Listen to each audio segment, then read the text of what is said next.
우리에게 주시는 하나님의 말씀은 역대상 23장 1절에서 32절까지의 말씀입니다. 역대상 23장의 말씀을 우리가 다 같이 한번 보도록 하겠습니다. 좀 긴 말씀입니다만 천천히 한번 읽어보도록 하겠습니다.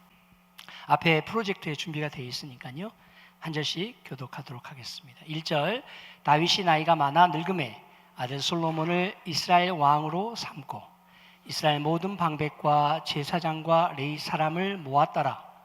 레위 사람은 30세 이상으로 계수하니 모든 남자의 수가 38,000명인데 그 중에 24,000명은 여호와의 성전의 일을 보살피는 자요, 6,000명은 관원과 재판관이요, 4,000명은 문지기요, 4,000명은 그가 여호와께 찬송을 드리기 위하여 만든 악기로 찬송하는 자들이라. 다윗이 레위의 아들들을 게르손과 그핫과 무라리에 따라 각 반으로 나누었더라. 게르손 자손은 나단과 시므이이라. 나단의 아들들은 우두머리 여히엘과 또 세담과 요엘 세 사람이요, 시므이의 아들들은 슬로밋과 하시엘과 하란 세 사람이니 이는 나단의 우두머리들이며, 또 시므이의 아들들은 야핫과 시나와 여우스와 불이 아니이니 이 네 사람도 시므이의 아들이라. 그 우두머리는 야핫이요, 그 다음은 시사며 여우스와 불이아는 아들이 많지 아니하므로 그들과 한 조상의 가문으로 계수되었더라. 그앗의 아들들은 아므람과 이스할과 헤브론과 우시엘 네 사람이라. 아브라함의 아들들은 아론과 모세이니 아론은 그 자손들과 함께 구별되어 몸을 성결하게 하여 영원토록 심히 거룩한 자가 되어 여호와의 앞에 분향하며 섬기며 영원토록 그 이름으로 축복하게 되었느니라. 하나님의 사람 모세의 아들들은 레위 지파 중에 기록되었으니 모세의 아들은 게르솜과 엘리에셀이라. 게르솜의 아들 중에 스브엘이 우두머리가 되었고 엘리에셀의 아들들은 우두머리 느하바랴. 엘리에셀에게 이 외에는 다른 아들이 없고 르하바의 아들들은 심이 많았으며 이스할의 아들들은 우두머리 슬로밋이요, 헤브론의 아들들은 우두머리 여리야와 둘째 아마랴와 셋째 야하시엘과 넷째 여가무함이며 우시엘의 아들들은 우두머리 이가와 그 다음 이시야더라. 무라리의 아들들은 마흘리와 무시오, 마흘리의 아들들은 엘르아살과 기스라. 엘르아살이 아들이 없이 죽고 딸만 있더니 그의 형제 기스의 아들이 그에게 장가 들었으며, 무시의 아들들은 마흐리와 에델과 여레못 세 사람이더라. 이는 다 레위 자손이니 그 자손의 가문을 따라 계수된 이름이 기록되고 여호와의 성전에서 섬기는 일을 하는 20세 이상 된 우두머리들이라. 다윗이 이르기를 이스라엘 하나님 여호와께서 평강을 그의 백성에게 주시고 예루살렘에 영원히 거하시나니 레위 사람이 다시는 성막과 그 가운데에서 쓰는 모든 기구를 맬 필요가 없다 한지라. 다윗이 유언대로 레위 자손이 20세 이상으로 계수되었으니 그 직분은 아론의 자손을 도와 여호와의 성전과 뜰과 골방에서 섬기고 또 모든 성물을 정결하게 하는 일, 곧 하나님의 성전에서 섬기는 일과 또 진설병과 고운 가루의 소재물 곧 부교 전병이나 과자를 굽는 것이나 반죽하는 것이나 또 모든 저울과 자를 맡고 아침과 저녁마다 서서 여호와께 감사하고 찬송하며 또 안식일과 초하루와 절기의 모든 번제를 여호와께 드리되 그가 명령하신 규례에 정한 수요대로 항상 여호와 앞에 드리며 또 회막의 직무와 성소의 직무와 그들의 형제 아론 자손의 직무를 지켜 여호와의 성전에서 수종드는 것이었더라. 아멘. 32절까지 말씀 함께 보았습니다. 섬기는 자리를 준비하라라는 제목으로 하나님 말씀을 전하도록 하겠습니다. 시작하기 전에 우리 신명수 권사님께서 이번에 여름 휴가를 어디로 다녀오셨냐고 물어보셨잖아요. 그 이야기를 좀 먼저 해야 될 것 같습니다. 이번 여름에 저는 가족들과 함께 플로리다 마이애미에 있는 키웨스트라는 지역을 다녀왔습니다. 여러분 한국의 땅끝마을 아시죠? 저기 전라남도 해남 저 끝 남단에 가면 여기가 대한민국 땅의 끝자락입니다라고 하는 이 비석이 하나 있는데, 오늘 이번에 제가 휴가를 갔던 데도 미국의 가장 끝자락, 거기 이렇게 조그만한 뭐라 그러죠? 탑이라고 해야 될까요? 뭐 비석이라고 해야 될까요? 거기 사람들이 앞에 줄 서서 사진 찍고 가느라고 그 더운 그 날씨에도 한 길이 한 10m 정도 이렇게 있더라고요. 조혜리 엄마도 이거 사진 찍고 가야 된다고 그래서 줄을 서서 찍고 왔습니다. 여러 관광지를 찾아다니며 소중한 추억들을 많이 쌓고 돌아왔습니다. 그 노인과 바다라는 소설 아시죠? 누가 지었죠? 해밍웨이. 해밍웨이의 생가, 그러니까 직접 살았던 그 집도 있어서 그 집도 구경하고 왔습니다. 이렇게 새로운 지역, 낯선 지역을 운전하다 보면 느끼는 거지만, 내비게이션과 GPS를 쫓아 운전한다고는 하지만 늘상 길을 잘 찾지 못하고 헤매이기 부지기수입니다. 그렇죠? 여러분들도 아마 마찬가지이실 거예요. 우리의 인생도 마찬가지입니다. 늘상 옳은 길을 간다고 하지만 이렇게 뒤를 돌아놓고 보면 후회되는 길이에요. 후회 없는 인생이 있을까요? 잘못된 길에 서 있을 때가 너무나 많이 있습니다. 심지어 내가 걸어온 길이 방금 지나왔는데도 보이지 않을 때가 있어요. 아마도 우리가 쉽고 편하고 빠르고 평탄한 길로만 다름질쳐 왔기 때문에 우리 인생의 발자국이 선명하지 않고 흐릿흐릿해서 그런지도 모르겠습니다. 자, 그럼에도 불구하고 우리 그리스도인들에게 있어서 정말로 중요한 것은 무엇이냐? 우리가 지금 가고 있는 이 길이 올바른 방향으로 가고 있는가? 그리고 우리가 그 인생의 길 끝자락에 갔을 때, 하나님 앞에 섰을 때에, 우리가 심판받을 때에 그 하나님의 심판대 앞에서 하나님의 그 칭찬을 받고 하나님의 그 구원을 받을 만한 준비가 되어 있는가? 이것이 중요한 거라고 생각합니다. 인생의 우리의 방향이 올바른가? 그리고 그것을 날마다 준비하면서 가고 있는가? 오늘 본문은 다윗이 솔로몬에게 왕위를 넘기면서 성전 사역을 준비하는 장면을 서술하고 있습니다. 다윗은 하나님께서 원하시는 방식으로 레위인의 사역을 체계적으로 재정비하였습니다. 여기서 우리는 중요한 질문을 하나 던져야 합니다.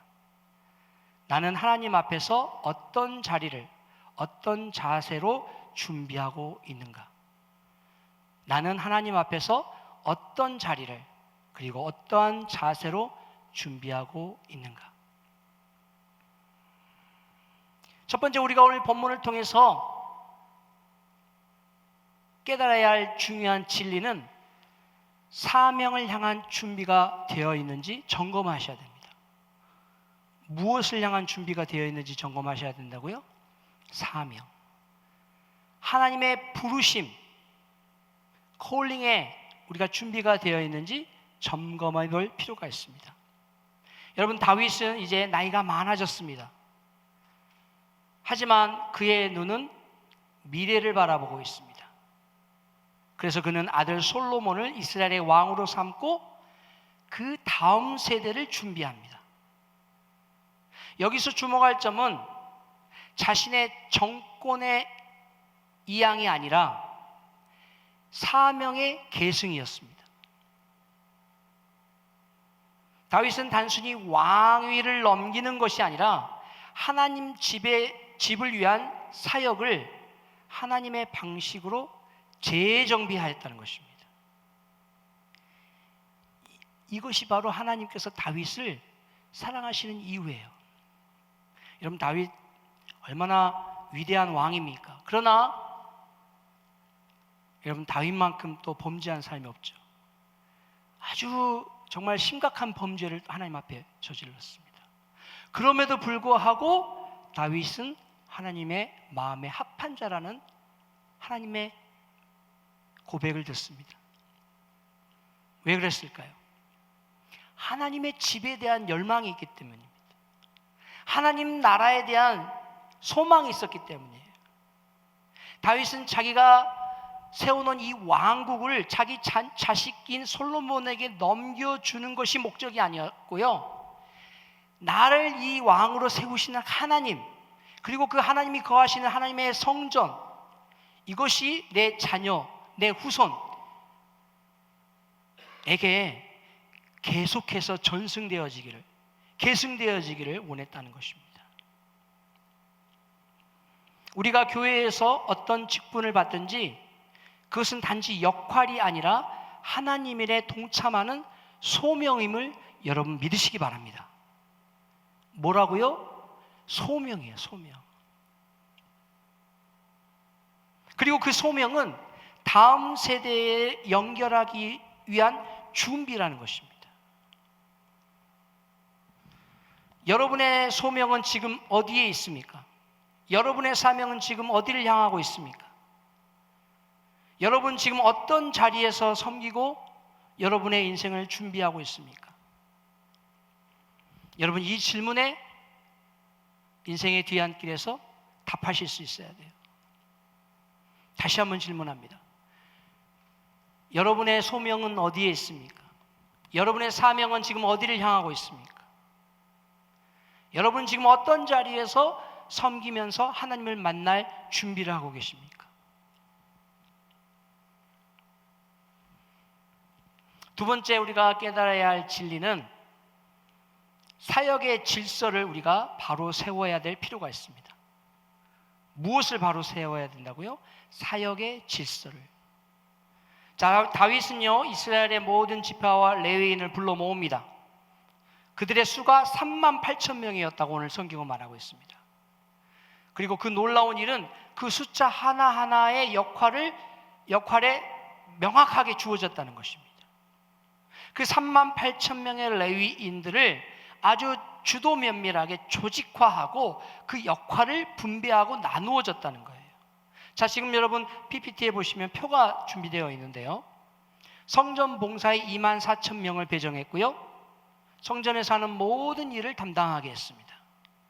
그리고 관리 및 재판, 백성들을 관리하고 재판하는 일로 6,000명을 따로 세웠고요, 그건 결국 법을 지키고 질서를 유지하는 일을 시켰다는 것이죠. 그리고 문지기로 4,000명, 이것은 성전을 랄락거리는 사람들을 통제했다는 것입니다.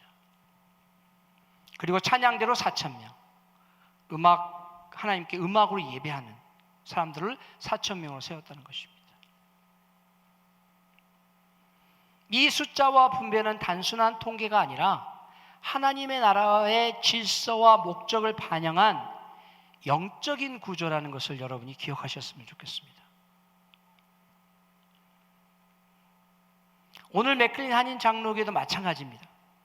누구는 안내로 섬기고요, 누구는 찬양으로 섬기고요, 누구는 재정으로, 누구는 교회를 청소한 일로 섬깁니다. 자, 그런데 이 모든 것이 다 중요한 것입니다. 왜요? 하나님께 드려지는 예배의 일부이기 때문입니다. 여러분이 지금 맡고 계신 그 자리, 그 소명, 그 섬김, 그 봉사, 그 헌신이 바로 하나님 앞에 드려지는 예배라는 것이에요. 그래서 여러분이 지금 하고 계신 그 일을 소홀히 생각하시면 안 돼요. 나 하나 빠져도 되겠지. 내가 한 주 안 나가도 되겠지. 나 대신 다 돌아가게 돼 있어가 아니라 하나님 앞에 정말 내가 빠지면 안 된다라는 심정으로 예배 드리는 자만이 하나님 앞에 올바로 예배 드리는 자인 줄 믿습니다. 네. 여러분, 우리가 교회에서 하는 모든 사역은, 저뿐만이 아니라 여러분이 하시는 그 모든 사역은 예배의 일부인 줄 믿습니다.